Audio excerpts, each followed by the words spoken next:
Emmanuel Ratier, bonjour. Bonjour. Merci de vous prêter à cet entretien à la librairie Notre-Dame de France dans le 5e arrondissement de Paris. Vous allez présenter le livre Le vrai visage de Manuel Valls en nous apportant quelques éléments nouveaux. Alors, première question, pourquoi n'apparaissez-vous pas avec votre visage sur les vidéos que vous faites depuis un certain temps? Pour préserver ma tranquillité et celle de ma famille. Ma librairie a déjà été attaquée 2 fois. J'ai fait l'objet, c'est trop long pour en parler ici, d'attaques, mais j'avais été prévenu à mon domicile ou à d'autres endroits.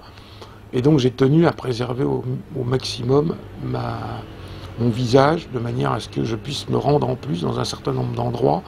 Je parle par exemple de réunions politiques de gauche ou d'extrême gauche, ou d'autres endroits du même type où je ne pourrai plus aller le jour où on connaîtra mon visage. Donc c'est afin de me permettre d'exercer mon travail de journaliste d'investigation dans les conditions les meilleures possibles. Cet anonymat, en fait, vous permet d'aller dans des milieux aujourd'hui, de faire des investigations dans des milieux où, si vous étiez connu par vos traits, vous ne pourriez, vous pourriez avoir des ennuis finalement. Mais pour être très clair, quand j'ai publié Mystère et secrets du Mnaïmrite, l'essentiel des archives que j'ai trouvées, je les ai trouvées à la bibliothèque de l'Alliance israélite universelle. D'où l'utilité de ne pas se faire reconnaître Voilà. Directement. Je pense que, d'ailleurs, j'y suis retourné depuis, on m'a mis à la porte. D'accord. Voilà.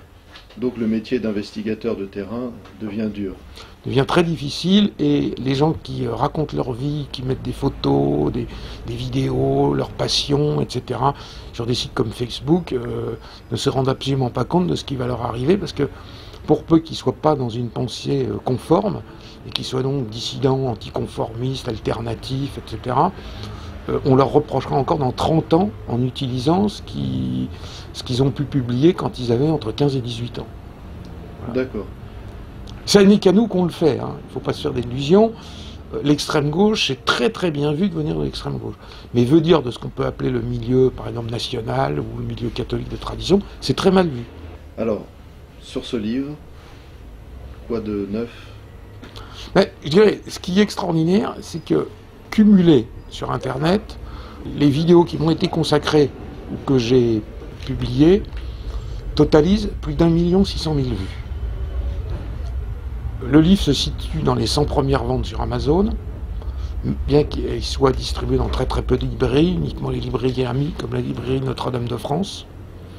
Et on peut dire quand même que c'est un succès. Et ce livre n'a fait l'objet d'aucune recension, y compris, ou je devrais dire bien évidemment hostile, hormis 4 lignes dans le Point de cette semaine, où le journaliste a interrogé Matignon, et il lui a été répondu qu'il ne serait fait aucun commentaire sur cet ouvrage. Donc il y a véritablement une conspiration du silence, j'appelle ça la stratégie de l'Edredon, parce que c'est un livre qui est inattaquable.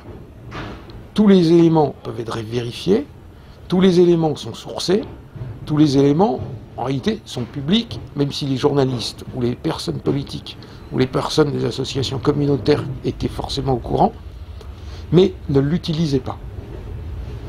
Manuel Valls est un homme qui a l'habitude de porter plainte pour diffamation très facilement. J'attends sa plainte avec sérénité, mais je ne pense pas qu'elle viendra. Ils ont décidé d'étouffer ce livre. Donc c'est pour ça que je trouve très bien qu'il y ait des sites d'information alternatifs qui m'interrogent, parce que c'est le seul système pour passer au-delà de cette conspiration du silence. Alors que c'est un ouvrage qui intéresse, à mon avis, tous les Français, puisque Manuel Valls a de fortes chances d'être candidat aux élections présidentielles en 2017, ou au pire, en 2022. Et d'autre part, c'est quand même l'ancien ministre de l'Intérieur qui, par exemple, a conduit une répression féroce au moment des manifestations, la manif pour tous, jour de colère, ce genre de manifestations qui refusent le mariage homosexuel, un certain nombre de choses, de changements qu'on appelle sociétaux, mais en fait ce sont des changements moraux. Voilà. Et la police de Manuel Valls s'est conduite d'une manière ignominieuse, qui a été ciblée par un certain nombre d'organisations de défense des droits de l'homme européennes et internationales, Et tous les gens qui ont participé, voire qui ont été interpellés illégalement, etc., s'en sont parfaitement rendus compte que c'était vraiment deux poids, deux mesures. Et donc, une fois de plus, on assiste, ce que j'explique, à mon avis, d'une manière argumentée dans cette biographie, à une nouvelle réécriture, une nouvelle facette de Manuel Valls, qui a quand même le culot de se présenter à Rome pour la canonisation de deux papes, alors qu'il n'a pas arrêté de mettre des bâtons dans les roues des catholiques de France. Il avait fait ce reproche à François Fillon quand il s'était rendu à Rome pour une canonisation. Et donc à ce moment-là, le PS dans son ensemble avait dit « c'est scandaleux la défense de la laïcité ». Donc Manuel Valls est un spécialiste. Il dit quelque chose un jour, il dit le contraire le lendemain, et en plus il est un peu comme les maoïstes ou les trotskistes repentis, qui sont passés du trotskisme au libéralisme dans le pire sens du terme, qui ont le culot, alors qu'ils se sont toujours trompés avant, de donner encore aujourd'hui des leçons de morale et de prétendre des choses qui sont fausses. C'est une manière de faire de la dialectique, mais pensez-vous pas plutôt que finalement ce serait la puissance, la force de frappe des médias alternatifs qui serait actuellement en jauge avec une stratégie d'étouffement? Voir quelle est exactement, comment vous allez finalement pouvoir atteindre le Premier ministre avec cet ouvrage. De toute façon, je crois que le Premier ministre, il l'a atteint depuis longtemps. Mais comment se voient les effets concrètement? Ce que je pense, c'est qu'il va falloir jouer à la marche, c'est-à-dire il va falloir jouer sur les sites internet en Suisse, puisqu'une partie de la famille de Manuel Valls est suisse, en Espagne.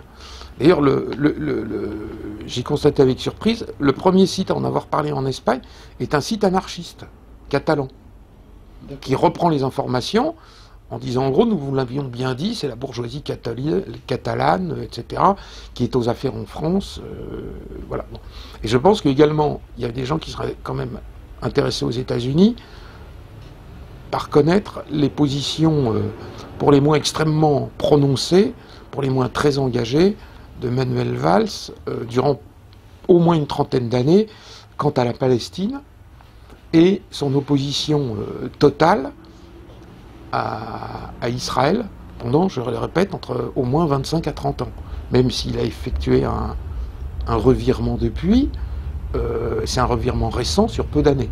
Oui. Je pense que c'est une des grandes révélations de ce livre, c'est que personne n'était au courant des positions, je répète, extrêmement marquées. Il était par exemple vice-président de l'association de solidarité, de groupe d'études à l'Assemblée nationale d'études sur les territoires palestiniens, il en était vice-président, et en font partie évidemment des gens qui sont très engagés. Il a jumelé sa ville avec le plus grand camp de réfugiés palestiniens du monde, le camp de Khan Younis, qui se trouve dans le territoire de Gaza. Et ce sont des choses que les gens ne connaissent absolument pas. Et lui se présente comme le grand ami d'Israël, etc., éternellement lié à Israël et à la communauté juive. Pour moi, c'est une attitude sans doute de façade. Prévoyez-vous des traductions, peut-être en espagnol, en russe? Non, je ne crois pas qu'il faut rêver. Je crois que Manuel Valls, pour le moment, n'intéresse, et encore peu, n'intéresse que les Français. Je crois que pour le moment, c'est un personnage franco-français. Peut-être est-il appelé à un avenir plus important. Petit à petit, il atteint son point d'incompétence. Je ne crois pas que ce soit le cas. Je crois que c'est véritablement l'homme qui monte. C'est une des deux branches de l'alternative qui seront disponibles pour le PS en 2017. Ça sera soit François Hollande, soit Manuel Valls, mais il n'y en a aucun autre. Les autres sont sortis du jeu. D'accord. Donc c'est pour ça que cet homme va peser encore pendant très longtemps à l'intérieur des structures du PS. Moscovici a été éliminé.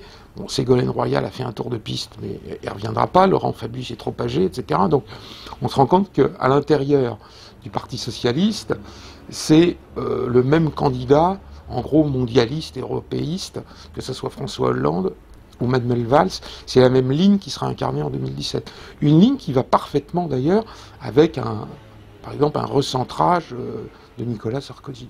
Puisque Nicolas Sarkozy, il ne faut pas l'oublier, a proposé à plusieurs reprises à Manuel Valls d'être ministre dans son gouvernement. Ce qu'il avait refusé. Mais il ne s'est pas caché pour dire qu'effectivement, on lui avait proposé.